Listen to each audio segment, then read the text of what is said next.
Hi there. I think I've just realised I came to Mike Berners-Lee's book launch on the burning issue, and I was the first person to ask a question after he'd done his speech, and I gave him quite a hard time, really. I sort of said, well, I know what you said there. It's all really good, but I know it, and nothing's changed. I've known it for years. And a few days later, he asked me if I come and do this talk today. I think he was trying to get revenge, actually, because he gave me a question to answer, which was, how can the world become emotionally engaged with the big 21st century sustainability issues? How can we overcome the psychological phenomena of human denial and avoidance so that we can get to work on the challenges in hand? No one seems to have worked out how to do it. Classic media and campaigning approaches haven't worked yet. Should we simply be shouting louder or doing something a bit different? What do you think? So I feel like I've got to answer the question in a way that I posed to him, which was, it's all very interesting, but it hasn't changed anything. So I'm going to give it a go. I didn't realise when Mike asked me to do this, or when he arranged this talk, that he was as influential as he is in getting the IPCC to release their new report on the day of this event. So he's really quite impressive. I'm going to read from some things I wrote up today. I'm by training neither a scientist or a psychologist, but I am, like all of us here, a human being, living at this moment in time with the power and possibility to decide what future we imagine for life on Earth. As the IPCC report today outlines, it is in our hands, which, for other Earth species listening in, is likely to be very concerning news. I've been an ecological and social justice activist since the mid-80s, realising then that the two were essentially linked. I joined the World Development Movement as I realised it had to be a global approach, and the Green Party, of which I'm still an active member, as I was interested in making joined-up policies at government level to create the sort of integrated ecological, industrial, technological, economic and social policies needed. I'm also a part of the Occupy group, and I helped initiate a transition town movement in Lancaster. I was involved in setting up Global Link Development Education Centre in 1997 in Lancaster, which uses participatory means to empower and engage people, mainly young people, in shaping the future on international issues. I'm not, however, a hardened activist, as I stated on the flyer for this event. I'm really quite a nervous, anxious sort of person, not at all used to doing these sort of talks. But in answering the first part of this question about being emotionally engaged, I'm just going to give a personal story of how I got engaged. The reason was the result of a personal epiphany in the 80s while I was travelling in India. It came about as a result of a humbling experience of being brought face to face with a scene reminiscent of King Solomon's mines. Hundreds of tied gangs of workers, mainly scrawny children and very old people, breaking rocks with tiny hammers in the boiling sun. They were unpaid except for meagre portions of food. They were making aggregate to be shipped around the world as the foundations for the roads and paths we walk upon. At the deepest level of my soul, I was overcome with an experience of humility, and all I thought I knew melted away. And from that moment on, I could not wash away that knowing that my choices and actions were connected to everyone else on the planet. The sense of separation I had always felt dissolved, not just between people, but all things. I hadn't heard of climate science at the time, nor do I know any psychological theories. However, that insight and the grace I experienced led me to really understand the Gandhian philosophy that the world has enough for everyone's needs and not enough for everyone's greeds. Although I would extend that further to include every species' needs. I think this extension of our individual and corporate sense of identity to include our absolute dependence on a wider community of life is essential to answer the question posed today. I think, as far as the first part is concerned, emotional engagement is absolutely crucial. As the famous biblical verse says, I may have the gift of prophecy and know every hidden truth. I may have strong faith strong enough to move mountains, but I have no love, I am nothing. So I'm just going to, for a minute, change the tone a little bit and just want us to stop and just for a minute, just feel the breath inside you, yourself sitting on the chair.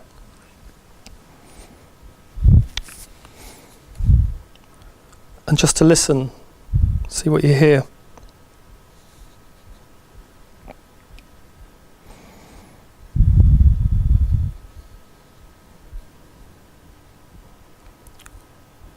Okay, thanks. I just do that because I think at the end of the day it's so important that we keep bringing ourselves back to ourselves, to listening, our senses, because I think without being in our senses we'll really struggle to solve this. So on to the next part of the question. If we are still in denial and avoidance and we haven't changed, why not? This is my perspective after 25 years of trying in activism to influence the state of the environment. What I have to say is influenced by living in Lancaster, but I hope it translates to those from further afield who might be here. We live in a state of social tensions between the demands and desires of individualism, dependency and freedom. Perhaps the most powerful and persistent rallying cry we hear that underpins all others is the call for freedom, or as it has alternatively been known, the American dream of a free land and a free man. Never mind that early dream cost the lives of 60 million buffalo and 80% of the Native American community in 50 years, and created a dust bowl out of unimaginable bounty in little more time. The free market, free choice, free speech, free parking, free trade, freedom of the individual is a very powerful narrative, but free to whom, and of what, and at what cost? To other people, other species, the biosphere? It seems that the ideology of individual freedom has loomed as a large block facing pretty much all environmental campaigners, with perceived, although false, claim that things we propose are an imposition upon people's freedoms.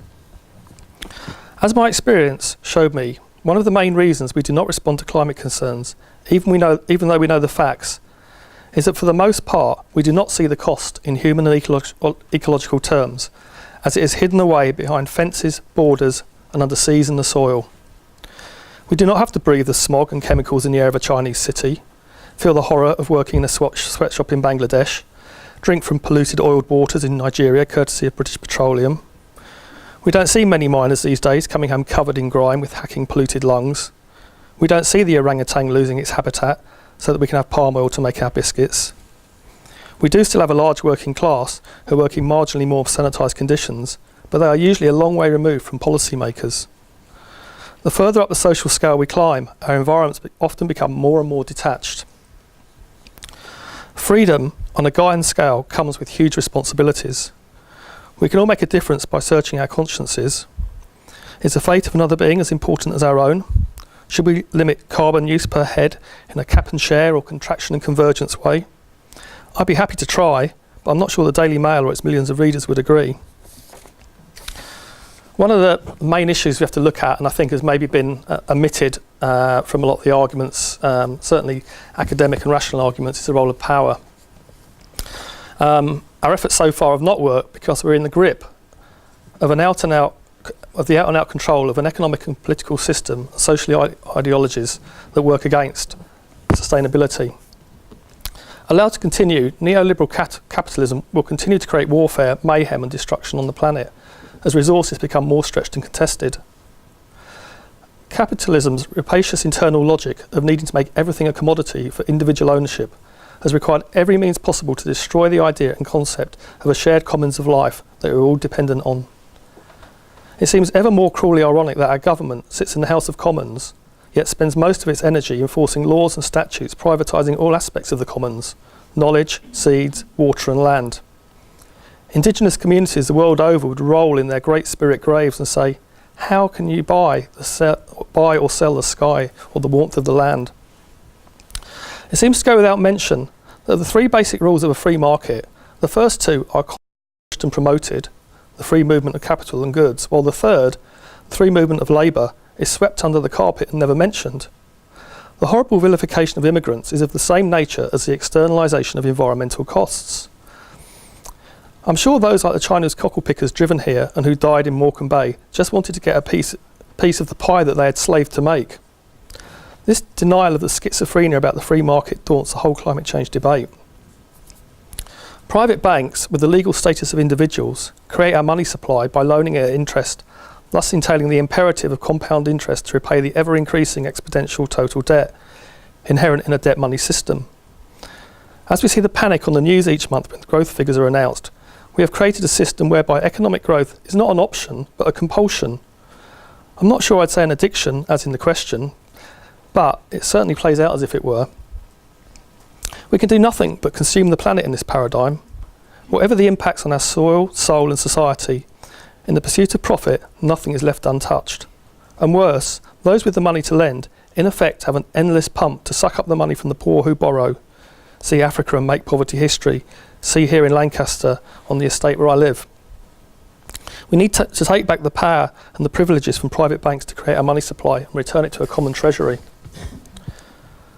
Not surprisingly, given its cult-like status and often obscene rewards, economics is a top growth subject in A-levels, up 8% in people taking the exam this year. But what students are being taught as an allegedly value-free set of arithmetic econometric systems based on no ecological or social consequence, only the expansion and continuation of their logarithmic method, is proved by the pure blunt instrument of GDP. These are such basic and fundamental flaws that the only mystery is how the emperor manages to keep his clothes on. Our government and our media have a single-minded focus on invoking the bizarre idea that we have reached the end of history and no alternative is possible to neoliberal capitalism, despite the screaming problems of the environment that they blithely ignore. The death of the planet seems more acceptable to many people's imagination than the end of capitalism.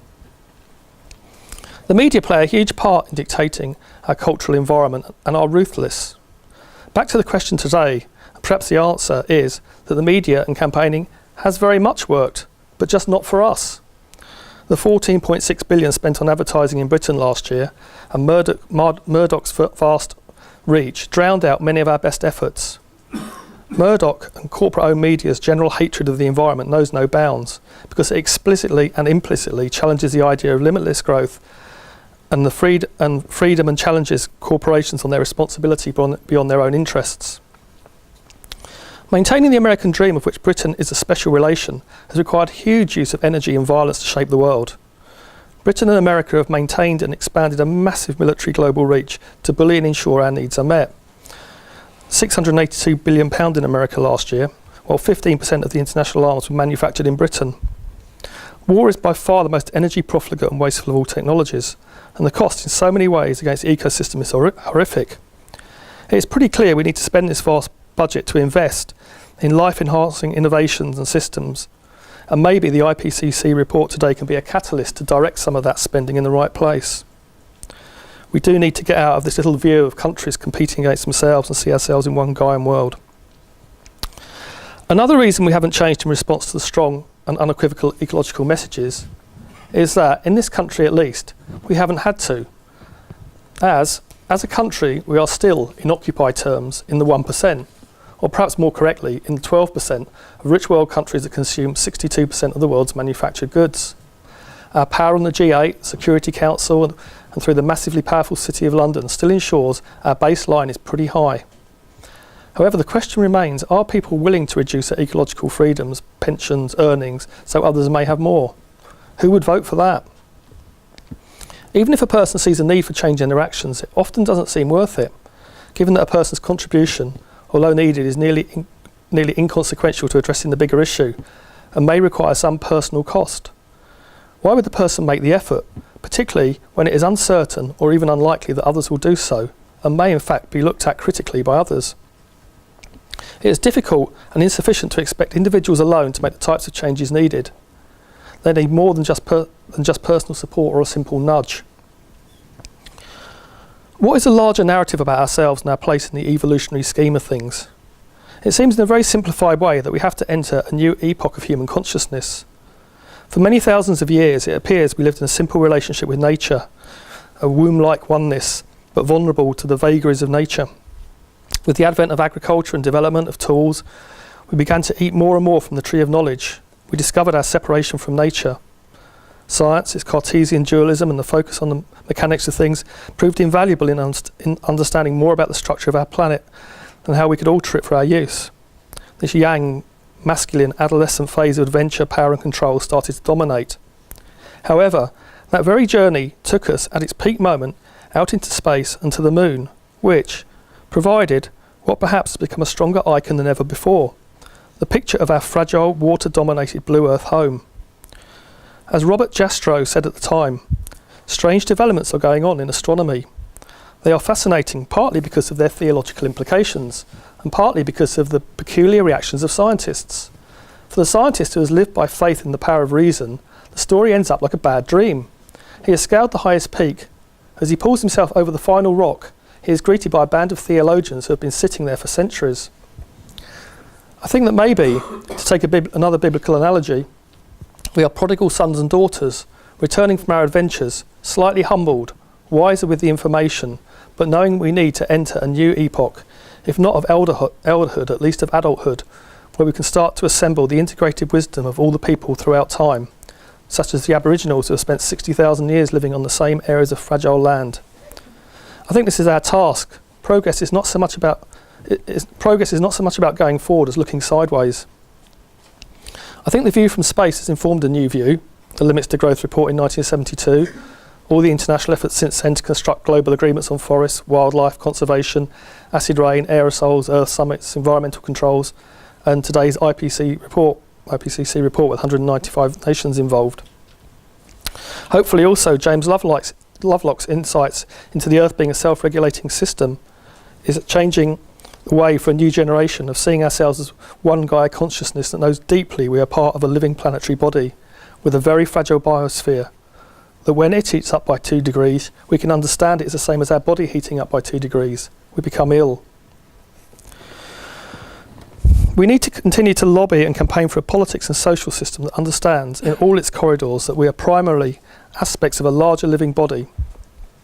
We have moved forward a long way with the ideas of emancipation in society, but we need to really demand that concept stretches to be enshrined for the being of Gaia itself. We still have a social situation where carbon use is seen as a sign of status.